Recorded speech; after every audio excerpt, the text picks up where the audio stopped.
हमारे पहलगांव में शहीद हुए उनकी विधवाओं को हिम्मत है आपकी ये सिंदूर भिजवाने की? प्रधानमंत्री नरेंद्र मोदी जी, कल आप गुजरात में थे, सूरत में शहीद हुए शैलेश की पत्नी और उसका मासूम बेटा आपका इंतजार करता रहा। और आपने कितने निचले स्तर की राजनीति की। आपने कर्नल सोफिया कुरैशी के परिवार को, अपने अधिकारियों को भेजकर जबरन बुलाया, सीज फायर किया। तो बिल्कुल शर्त होनी चाहिए थी कि हाफिज सईद हमें लौटाइए, मुंबई ब्लास्ट के जो अपराधी दाऊद इब्राहिम है हमें लौटाइए, हमें 4 जो पहलगांव के दोषी हैं आतंकी उन्हें लौटाइए, हमें पाक ऑक्युपाइड कश्मीर लौटाइए। हमारी जो भी हमारी मांगे थी वो मांगे क्या हैं, ये संसद सत्र बुलाकर हम देश के प्रधानमंत्री से पूछना चाहते हैं। पर प्रदेश के प्रधानमंत्री कमजोर होते शायद मंजूर होता, पर वो कायर साबित हो रहे हैं, वो भाग रहे हैं लोकतंत्र में इन सवालों के जवाब से।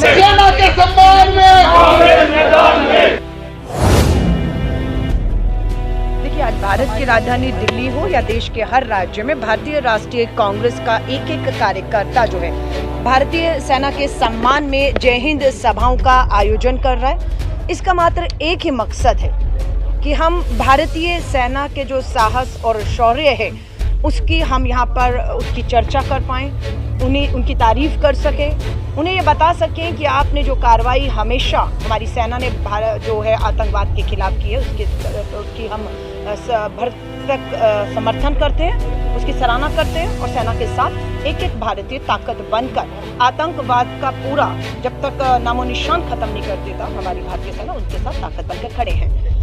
शहीदों को श्रद्धांजलि बिल्कुल दी जाएगी। जो पहलगांव में शहीद हुए 26 लोग, उसके बाद पुंछ में एक गुरुद्वारे में 17 लोग और 2 हमारे जुड़वा बच्चे भी वहाँ के शहीद हुए हैं। और जो सेना इस पूरे संघर्ष जो हमारा रहा पाकिस्तान के आतंकी ठिकानों को निशाना बनाते हुए हमारी सेना के जवान भी उसमें शहीद हुए, उन्हें श्रद्धांजलि दी जाएगी। बिल्कुल आज की सभा में इस बात पर ज़रूर चर्चा होगी और होनी भी चाहिए कि बारी बारी पूरा एक विपक्ष केंद्र की सरकार से सर्वदलीय बैठक बुलाने की मांग कर रहा है और प्रधानमंत्री जी से उसकी अध्यक्षता की मांग कर रहा है। प्रधानमंत्री जी उस मांग से भाग क्यों रहे हैं? बिल्कुल इस सभा में इस बात पे चर्चा होगी कि बार बार पूरा देश और विपक्ष संसद के सत्र बुलाने की मांग कर रहा है और उसमें चर्चा की मांग कर रहा है। उससे केंद्र की भाजपा सरकार, मोदी जी प्रधानमंत्री के तौर पर भाग क्यों रहे हैं? लोकतंत्र है ना। आपने हमसे कहा, हमारे पत्र लिखा गया कि हम अपने सांसदों के नाम भेजें जिन्हें वो विदेशों में पाकिस्तान को बेनकाब करने के लिए उनकी आतंकी हरकतों को देश के सामने, विश्व के सामने लाने का काम करें। हमने हमारे सांसद बिल्कुल कंधे से कंधा मिलाकर देश की राजनीति पीछे छोड़कर देश के जो है सुरक्षा और मुद्दों को लेकर आज विश्व में, लेकिन देश के प्रधानमंत्री कहाँ हैं? राजनीतिकरण कर दिया आज पूरी तरह से ऑपरेशन सिंदूर का राजनीतिकरण। कल हमने देखा गुजरात में किस तरीके से प्रधानमंत्री नरेंद्र मोदी जी की जो फोटोएं हैं वो सेना की वर्दी में, क्यों सेना की वर्दी में जो असली वर्दी है, जिसमें असली जवान है, जिसमें सेना के 3 प्रमुख हैं जिन्होंने इस पूरे ऑपरेशन को मिलकर कामयाब किया, उनकी तस्वीरें क्यों नहीं थी? उनको श्रेय क्यों नहीं दिया जा रहा? हमारी 2 बहादुर सेना की बेटियां कर्नल सोफिया कुरैशी और विंग कमांडर वोमिका सिंह की तस्वीरें क्यों नहीं है? तो पूरी तरह से हम देख रहे हैं ब्रह्मोस जो हमारा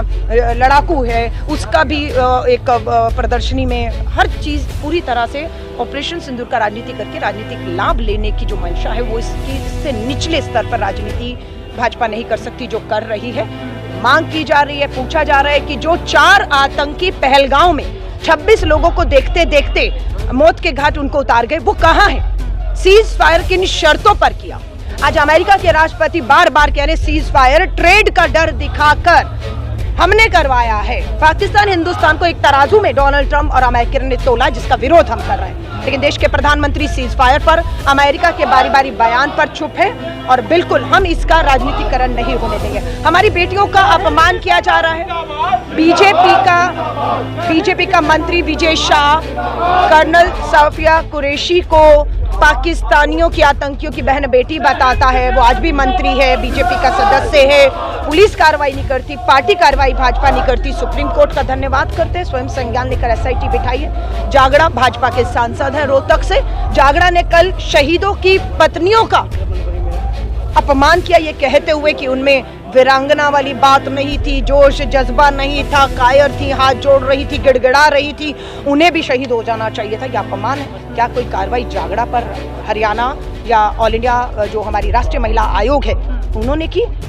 तो बात ये है कि भाजपा के नेता लगातार बदजुबानी कर रहे हैं, सेना और सेना के अधिकारियों का अपमान कर रहे हैं, शहीदों की पत्नियों का अपमान कर रहे हैं। प्रधानमंत्री जी इन सबको मूकदर्शक बनकर देख रहे हैं। आज की जय हिंद सभा में हम भारत का मान और सम्मान, सेना का शौर्य और साहस की चर्चा करेंगे और भाजपा के इस पूरे, क्योंकि उन्होंने माना सर्वदलीय बैठक में कि पहलगांव की घटना सरकार की चूक की वजह से हुई है, तो सरकार की चूक में गृह मंत्री अमित शाह जी का इस्तीफा होना चाहिए था।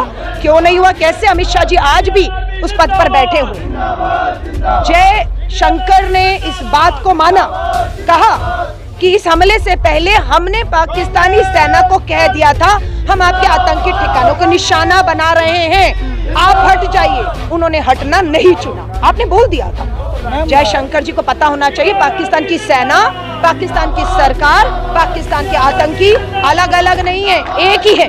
आपने वहां की सेना को सूचित नहीं किया, आपने वहां के आतंकियों को सतर्क कर दिया, जिस पे राहुल गांधी जी का ट्वीट बिल्कुल ठीक है, जो जवाब मांगते हैं कि जयशंकर जी जयचंद बन गए। हमारी सुरक्षा से जुड़े हमारे हमलों की जानकारी आपने हमलों से पहले वहां देकर देश के साथ धोखा और गद्दारी की है। आज वो जयशंकर हो, अमित शाह, राहुल गांधी की तुलना की जा रही है सेनाध्यक्ष पाकिस्तान के साथ, उस पर आप देख लीजिए, ये वही राहुल गांधी जी हैं जो दो सर्वदलीय बैठकों में जाते हैं, प्रधानमंत्री जी नहीं आते हैं, वहां जाते हैं। ये वही है राहुल गांधी जी जो सर्वदलीय बैठक में जाकर ये कहते हैं कि हम बिना शर्त के पूरी तरह से सेना सरकार के साथ खड़े। ये वही राहुल गांधी जी हैं जिनको अपमानित करने का काम भाजपा का आईटी सेल कर रहा है, जो एक बार नहीं इस हमले के 2 बार जम्मू कश्मीर में जा चुके हैं। पुंछ के उस गुरुद्वारे में गए, उस स्कूल में गए जहां पर 2 युवा बच्चों को जो है इस हमले का शिकार होना पड़ा। राहुल गांधी जी कानपुर में जाते हैं, राहुल गांधी जी हरियाणा में जाते हैं, शहीदों की पत्नियों को मिलते हैं। राहुल गांधी जी के साथ ये बौखलाहट भाजपा की स्वाभाविक है, क्योंकि उम्मीद कर रहे थे कि प्रधानमंत्री जी को जो 2 बार कश्मीर जाना चाहिए था, प्रधानमंत्री जी को शहीदों के परिवारों से मिलना चाहिए था, प्रधानमंत्री जी को दे, लेकिन जब प्रधानमंत्री नहीं जाएंगे तो बौखलाहट होती कि राहुल गांधी क्यों जा रहे हैं। प्रधानमंत्री की सेना की वर्दी पहनने को कांग्रेस लगातार घेर रही है, लेकिन दूसरी तरफ प्रधानमंत्री का बयान आता है कि मेरी रगों में खून नहीं है, गर्म सिंदूर दौड़ रहा है। उसको कैसे देख रहे हैं आप? देखिए,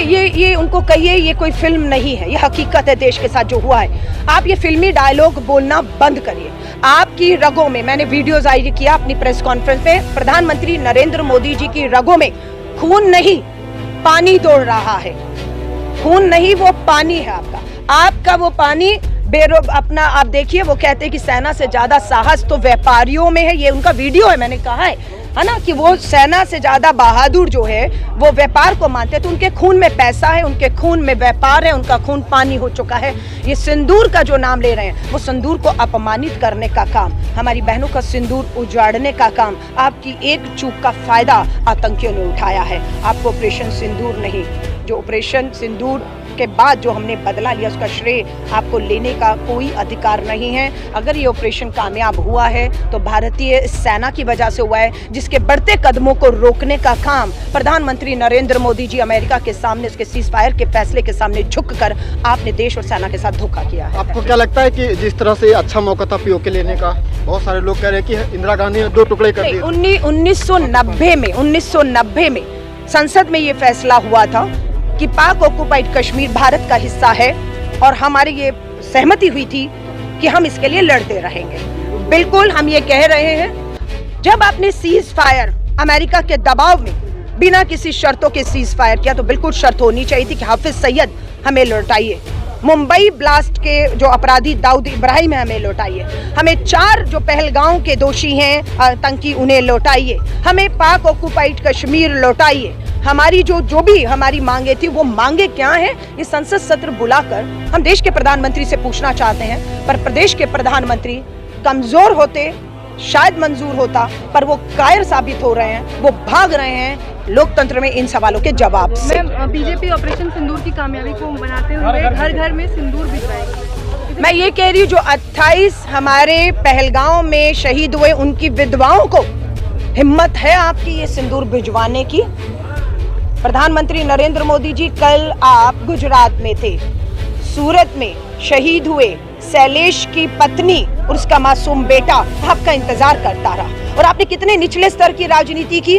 आपने कर्नल सोफिया कुरैशी के परिवार को, अपने अधिकारियों को भेजकर जबरन बुलाया और अपने पर फूल बरसवाए। नरेंद्र मोदी जी, इससे ज्यादा शर्मनाक हरकत कोई नहीं हो सकती। आपको माफी मांगनी चाहिए कि किस तरह से कर्नल साफिया कुरैशी के परिवार को आपके अधिकारी बुलाकर आपकी जो रोड शो इस पे खड़ा करके आपको उन पे फूल बरसाने चाहिए थे, और आप उनकी बेटी को आतंकियों की बहन बेटी बुलाते हैं और उनके परिवार से अपने ऊपर फूल मोदी जी पहनवाते हैं। ये देश देख रहा है। और इन सभाओं में जो जय हिंद सभाएं हो रही हैं, इनमें बिल्कुल बीजेपी को हम घेरेंगे और ऑपरेशन सिंदूर का राजनीतिकरण और उसका जो राजनीतिक लाभ लेने की ये कोशिश प्रधानमंत्री नरेंद्र मोदी जी कर रहे हैं, उन्हें कहेंगे ये फैंसी ड्रेस कंपटीशन नहीं है। एक बार असली वर्दी पहनकर सरहद पर तो जाइए, समझ आ जाएगी किस तरह से थर-थर ये संघी जो हैं कांपना शुरू कर देंगे। वर्दी का मजाक हो रहा है, वर्दी का अपमान हो रहा है। मोदी जी से पहनकर बड़े बड़े होर्डिंगों में अपना जो है विज्ञापन छाप रहे हैं। रेल की टिकट तक को नहीं बख्शा। रेल की टिकट में भी प्रधानमंत्री नरेंद्र मोदी जी की फोटो है और ऑपरेशन सिंदूर है। आप तीनों सेना के हमारे प्रमुखों की तस्वीर लगाते उस रेल टिकट पे, आप हमारी दोनों बहादुर बेटियां कर्नल साफिया कुरैशी और विंग कमांडर भूमिका की तस्वीर लगाते, उन्हें धन्यवाद श्रेय करते, हम उसका स्वागत करते, पर बेशर्मी है, उसकी हदें पार हो गई। धन्यवाद।